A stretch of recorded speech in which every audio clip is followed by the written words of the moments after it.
관세 이슈로 뉴욕 증시 연일 롤러코스터 장세가 펼쳐지고 있습니다. 지난주 나스닥이 12%대 급등한 데 이어서 금요일 증시에서도 추가적인 지수 상승이 나왔는데요. S&P 같은 경우는 이날장에서도 1.8% 오름폭을 키우면서 지난 1년 반 만에 주간 단위로는 최대 상승폭을 보여주기도 했습니다. 나스닥이 그 가운데서도 가장 가파른 지수 상승을 보였죠. 2%대 지수 상승이 나왔는데 그 가운데 있는 빅테크들의 종목들을 보면 사실 엇갈리는 모습들이 나오긴 했습니다. 반도체 관련주들이 이 관세 면제와 관련된 긍정적인 모멘텀과 함께 일제히 가격 상승을 보이면서 엔비디아도 3% 넘게 오름폭을 보였고요. 다만 테슬라 같은 경우는 이날장에서도 이 약보합권의 마무리를 지었습니다. 현재 관세 이슈로 인해서 중국에서 일부, 미국에서 제조되는 차량 라인 일부가 판매가 어려운 것으로 확인이 되면서 주가 하락에 힘을 보태기도 했고요. 그리고 이날 월가에서는 다시 한번 테슬라의 목표 주가를 하향 조정하는 리포트가 2개나 나오기도 했습니다.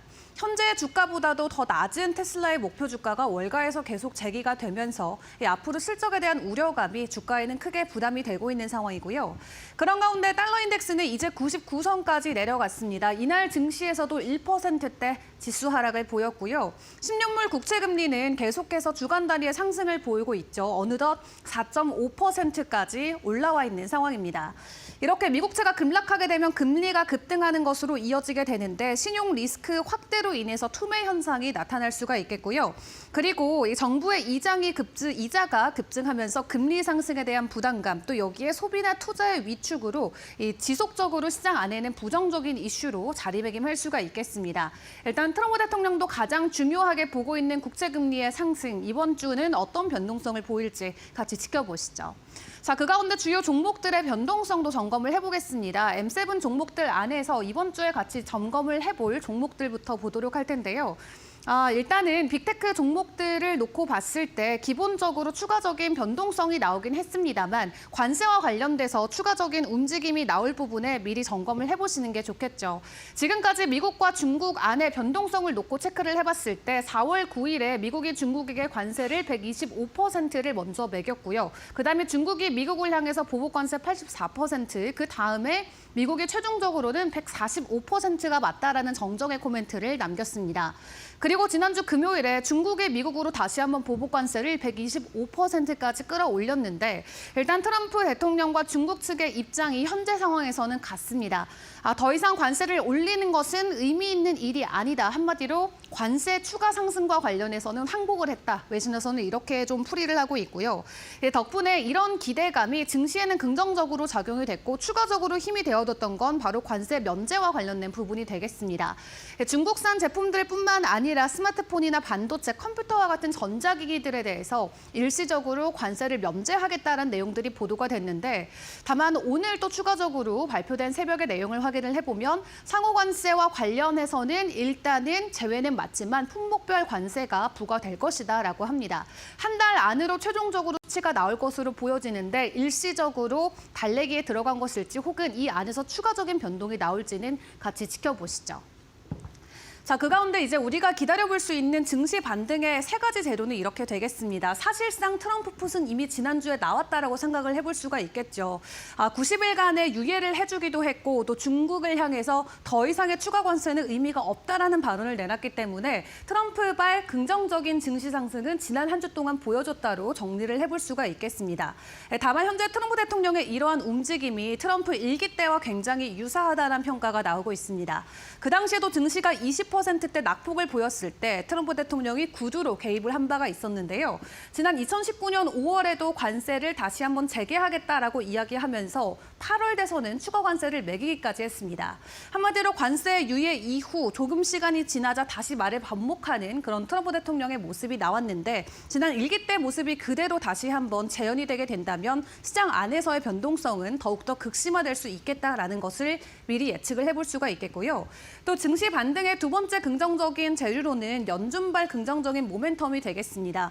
오는 5월에 있는 FOMC에서 금리를 인하하게 해준다면 시장은 긍정적으로 받아들일 수가 있겠죠. 다만 연준은 아직까지도 아니다라는 입장을 확실히 보여주고 있습니다. 다만 트럼프 대통령이 5월에는 금리 인하를 해라라고 지속적인 압박을 가하고 있기 때문에 연준이 어떤 결정을 내려주냐에 따라서 증시의 방향성이 크게 엇갈릴 수가 있겠고요. 마지막으로는 이번 1분기의 실적이 되겠습니다. 특히 그 가운데서도 빅테크 종목들의 실적이 굉장히 중요한데 4월 말부터 5월 중순까지 쭉 실적 발표가 있습니다. 그 가운데 빅테크 종목들의 움직임도 계속해서 체크를 해보시죠.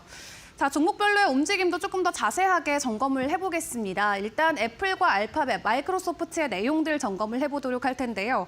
애플 같은 경우는 4%대 상승을 보였습니다. 일단 일시적으로 관세 면제와 관련돼서 긍정적인 부분이 체크가 되기는 했는데 일단 미국과 중국 그 사이 안에서의 변동성이 애플 주가에는 지속적인 불확실성으로 작용될 것으로 보여지고요. 일시적으로 4%대 급등은 보였지만 간밤 상무부 장관이 추가적으로 면세 조치가 아예 없는 것은 아니다라고 발언을 한 부분이 오늘 증시에는 어떻게 작용될지도 지켜봐야겠습니다. 자, 알파벳도 보겠습니다. 알파벳도 2.7%대 상승을 보였죠. 클라우드와 관련돼서 수요 증가가 이어지고 있다는 부분에서 추가적인 주가 상승을 보였고요. 마이크로소프트도 확인을 해보시면 알파벳과 유사한 내용이었습니다. 이 알파벳도 1.9%대 오름폭을 보이면서 클라우드 사업 확장과 관련된 기대감을 가져가는 모습이 이날 증시에서도 포착이 됐습니다. 반도체 관련주들의 변동성 가장 좋았다고 봐도 무방하겠죠.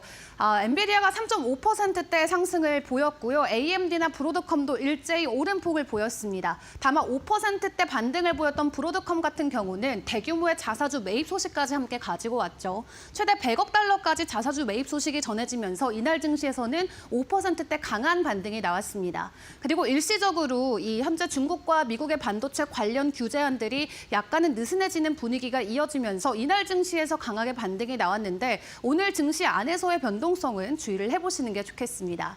마지막으로 금융주도 점검을 해보겠습니다. 지난주부터 실적 발표가 이어지고 있는데 웰스파고만 현재 지난주 금요일에 하락으로 마무리를 지었습니다. 실적이 매출이 예상 가이던스를 하회하면서 앞으로에 대한 이 순이자 수익 감소까지 이어졌기 때문인데요. 다만 JP모건과 모건스탠리는 역대급 실적을 공개하면서 이날 주가는 일제히 상승을 했고요. 이번 주에도 뱅크 오브 아메리카나 다른 종목들의 실적 발표가 이어지는 만큼 은행주들의 변동성은 계속 주의를 해보시는 게 좋겠습니다.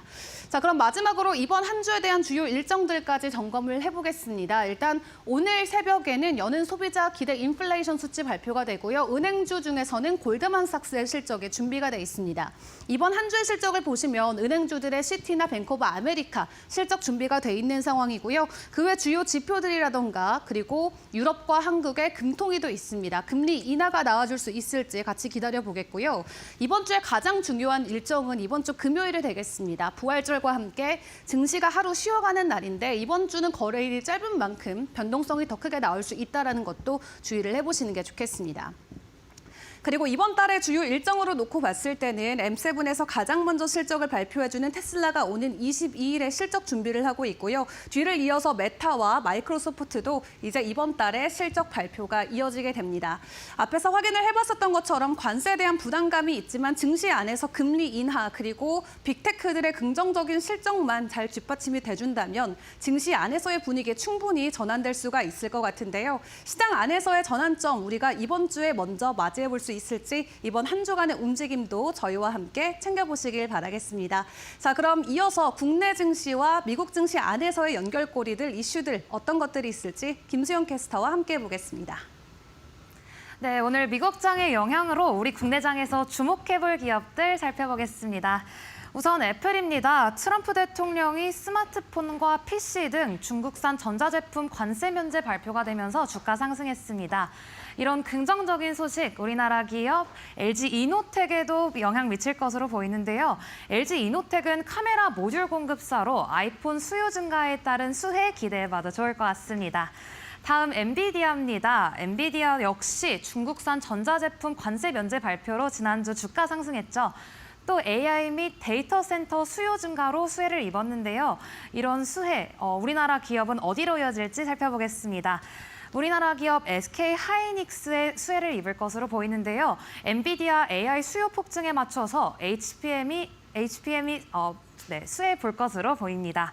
네, 다음 브로드컴입니다. 브로드컴은 긍정적인 실적 발표와 더불어서 5G 및 데이터 센터 수요 증가로 주가 상승했습니다. 이로 인해서 오늘 장에서 우리나라 기업 한미반도체 주목해봐도 좋을 것 같습니다.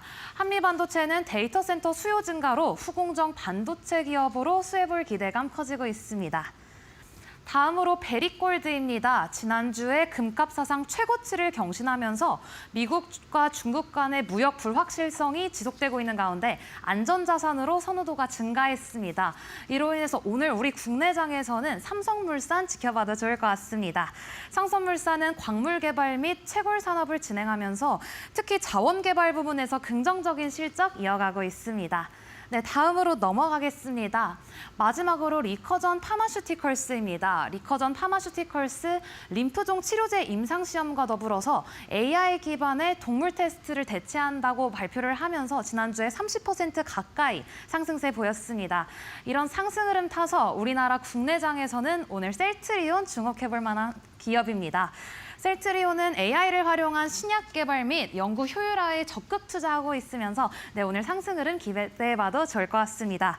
지금까지 미국장의 영향을 받아 오늘 국내장에서 주목해볼 만한 기업 살펴봤습니다.